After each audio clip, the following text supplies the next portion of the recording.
CCTV ദൃശ്യങ്ങളാണ് നമ്മളെയൊക്കെ ആശങ്കപ്പെടുത്തുന്നത്. കഴിഞ്ഞ 19-ാം തീയതിയാണ് ബിസ്മിന് ദേഹാസ്വാസ്ഥ്യം ഉണ്ടാകുന്നത്, കടുത്ത ശ്വാസമുട്ടൽ ഉണ്ടാകുന്നത്. 13 വയസ്സ് മുതൽ ഹൃദ്രോഗ സംബന്ധമായ ബുദ്ധിമുട്ടുകളുള്ള ആളാണ് ബിസ്മിൻ. 37 വയസ്സായിരുന്നു.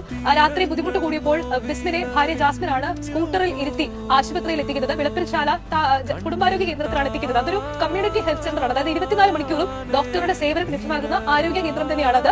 ആ ആശുപത്രിയിൽ എത്തിച്ചു. പക്ഷേ അതിന് ഗേറ്റ് തുറന്നിട്ടുണ്ടായിരുന്നു. പക്ഷേ ആശുപത്രിക്ക് അകത്തേക്ക് പ്രവേശിക്കാൻ കഴിയാത്ത വിധത്തിൽ അത് പൂട്ടിയിട്ടിരിക്കുകയായിരുന്നു. ഈ CCTV ദൃശ്യങ്ങൾ ഏതാനും മിനിറ്റുകൾ നീളുന്ന CCTV ദൃശ്യങ്ങളാണ് ഈ ഘട്ടത്തിൽ പുറത്തു വന്നിരിക്കുന്നത്. ആ CCTV ദൃശ്യങ്ങളിൽ വ്യക്തമാകുന്ന ഒരു കാര്യം, ബിസ്മിൻ കടുത്ത ശാരീരിക ബുദ്ധിമുട്ട് നേരിടുന്നുണ്ട്. അദ്ദേഹം അസ്വസ്ഥത പ്രകടിപ്പിക്കുന്നുണ്ട്. അദ്ദേഹത്തിന്റെ ഭാര്യ ജാസ്മിൻ സഹായത്തിനായി തേടുന്നുണ്ട്, പരിഭ്രാന്തിയാകുന്നുണ്ട്. പല വട്ടം ഈ ആശുപത്രിക്ക് അകത്തേക്ക് സഹായം തേടുന്നതിനായി അവർക്ക് പോകുന്നത്, അല്ലെങ്കിൽ അവിടേക്ക് കടക്കാൻ ശ്രമിക്കുന്നതൊക്കെ നമുക്ക് ദൃശ്യങ്ങളിൽ കാണാനാകുന്നതാണ്. ഏതാനും മിനിറ്റുകൾ എന്തായാലും അവർ ആ സഹായത്തിന് വേണ്ടി തേടുന്നുണ്ട്, അവർ ശ്രമിക്കുന്നുണ്ട് എന്നുള്ളത് തന്നെയാണ് ആ CCTV ദൃശ്യങ്ങളിൽ നിന്ന് വ്യക്തമാകുന്നത്.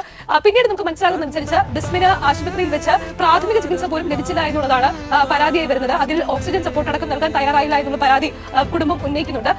ആശുപത്രിയിൽ നിന്ന്, അതായത് വിളപ്പിൽശാല ആശുപത്രിയിൽ നിന്ന് മെഡിക്കൽ കോളേജിലേക്ക് എത്ര വേഗം കൊണ്ടുപോകാനാണ് അവിടെ ആവശ്യപ്പെട്ടത്. പക്ഷേ രോഗിയെ സ്റ്റേബിൾ ആക്കുന്നതിനുള്ള പ്രാഥമിക ചികിത്സ നൽകി രോഗിയുടെ ജീവൻ രക്ഷിക്കുന്നതിന് ആവശ്യമായ ഒന്നും തന്നെ അവിടെ ചെയ്തില്ല എന്നുള്ളൊരു പരാതിയാണ് കുടുംബം ഉന്നയിക്കുന്നത്. ബിസ്മിനെ അപ്പോൾ തന്നെ തിരുവനന്തപുരം മെഡിക്കൽ കോളേജ് ആശുപത്രിയിലേക്ക് കൊണ്ടുപോയി. പക്ഷേ അദ്ദേഹത്തിന്റെ ജീവൻ രക്ഷിക്കാനായില്ല.